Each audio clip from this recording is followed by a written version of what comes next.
જય શ્રી કૃષ્ણ મિત્રો, હું છું અસ્મિતાબેન મંગલપરા. મારા રસોડામાં તમારું સ્વાગત કરું છું. આજે આપણે બનાવશું ઈડલી સંભાર. તો ચાલો બનાવીએ. આપણે ઈડલી સંભાર બનાવવા માટે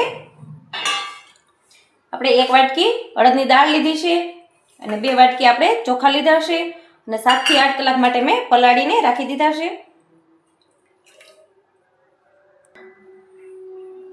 એમાં આપણે પાણી કાઢી લેશું બેમાંથી.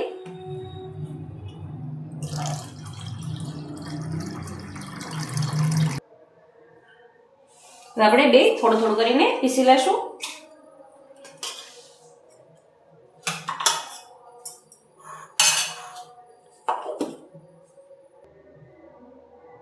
આપણે પીસીને તૈયાર કરી લીધું છે. આપણે બાઉલમાં લઈ લેશું.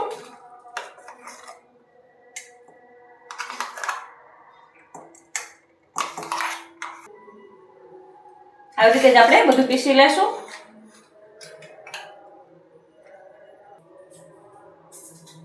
આવી રીતે આપણે પીસીને તૈયાર કરી લીધું છે. આમાં આપણે 1 વાટકી દહીં નાખશું. જો ખાટું હોય એવું આપણે લેવાનું છે એટલે આથો એકદમ સરસ આવે. ને બધું મિક્સ કરી લેશું.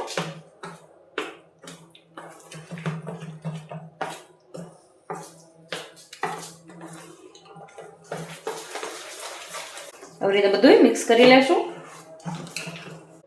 અને આપણે 15 મિનિટ માટે ઢાંકીને રાખી દેશું.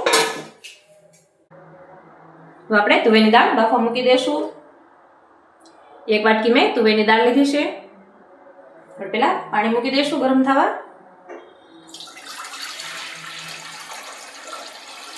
થોડીક વાર માટે આપણે પાણી ગરમ થવા દેશું. આપણે તુવેરની દાળને ધોઈ લેશું 2 પાણીએ.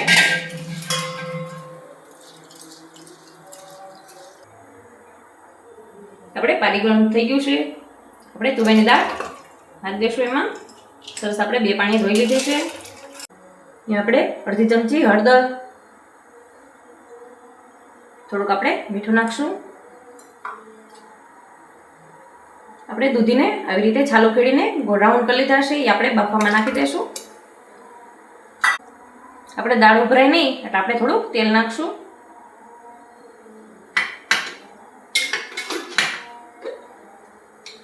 આપણે કુકર બંધ કરી દઈશું. આપણે 4 થી 5 સીટી થવા દઈશું. આપણે થોડીક વાર માટે ઢાંકીને રાખી દીધું હતું. આપણે એમાં ઈનો નાખશું. આપણે 1 પેકેટ ઈનો લીધો છે એ નાખશું.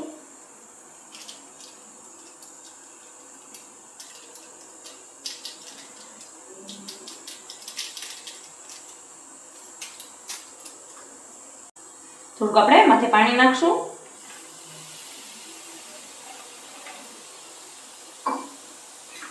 ને બધું સરસ રીતે મિક્સ કરી લેશું.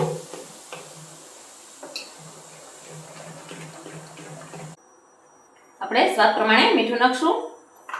બધું સરસ રીતે મિક્સ કરી લેશું.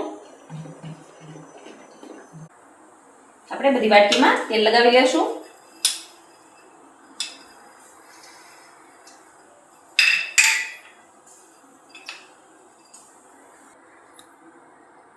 તો આપણે વાટકીમાં ભરી લેશું. તમારે બહુ આથો ન આવ્યો હોય તો તમે ઈનો નાખીને આથો સરસ આવી જાય. આવી રીતે આપણે બધી વાટકી ભરી લેશું.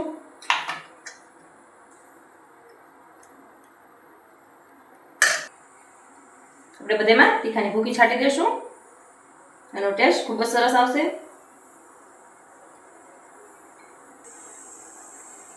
આપણે ઢોકળિયામાં પાણી ગરમ મૂકી દીધું છે. હવે બધી આપણે વાટકી રાખી દઈશું એમાં.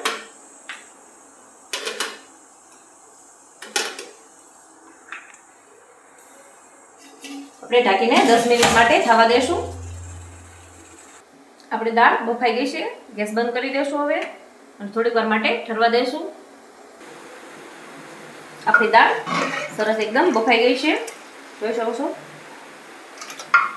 આપણે બ્લેન્ડર મારી દેશું. આપણે ધીમા ગેસે ઈડલી બફાઈ છે તો આપણે સંભારનો વઘાર કરી લેશું. આપણે દાળ બફાઈ ગઈ છે. હવે વઘાર કરી લેશું. વઘાર માટે મરચાં, ટમેટા, ડુંગળી, સંભાર મસાલો, લસણવાળી ચટણી, તજ, લવિંગ અને બાદિયા અને આપણે સૂકા મરચાં લીધા છે, મીઠો લીમડો અને આપણે સ્વાદ પ્રમાણે મીઠું નાખશું. આપણે વઘાર માટે તેલ નાખશું.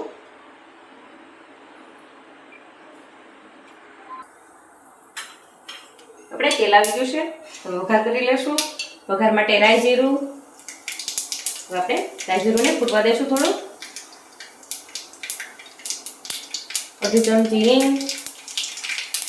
અડધી ચમચી ગરમ મસાલો, આપણે તજ લવિંગ બાદિયા અને સૂકું મરચું લીધું છે એ નાખશું. મીઠા લીમડાના પાન આપણે વઘાર કરી લઈશું. લીલી કટ કરેલી નાખશું. મરચાં, આપણે ટમેટા નાખશું. સરસ રીતે મિક્સ કરી લઈશું.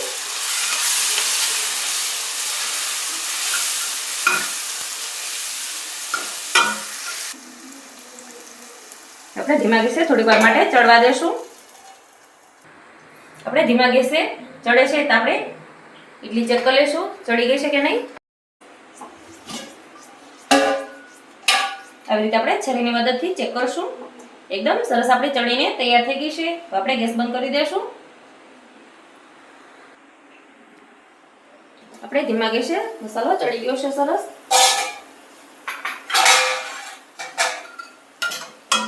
એકદમ મસાલો ચડીને તૈયાર થઈ ગયો છે. આપણે મસાલા કરી લેશું. આમાં અડધી ચમચી લસણવાળી ચટણી નાખશું.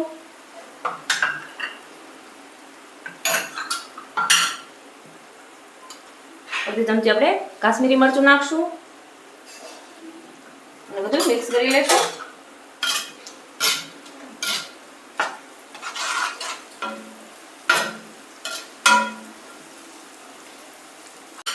સ્વાદ પ્રમાણે મીઠું નાખશું.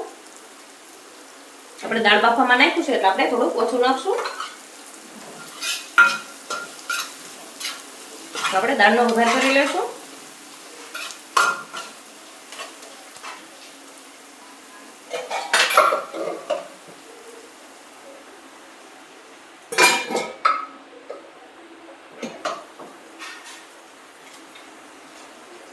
ઢાંકીને આપણે થોડીક વાર માટે રહેવા દઈશું. હવે આપણે બધી દાળ નાખી દઈશું. એમાં વઘાર બધો બેસી ગયો છે આપણે દાળમાં.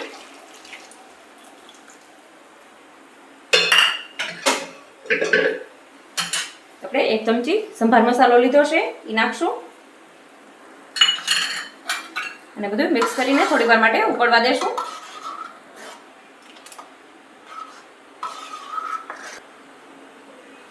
એક ચમચી આપણે લીંબુનો રસ નાખશું.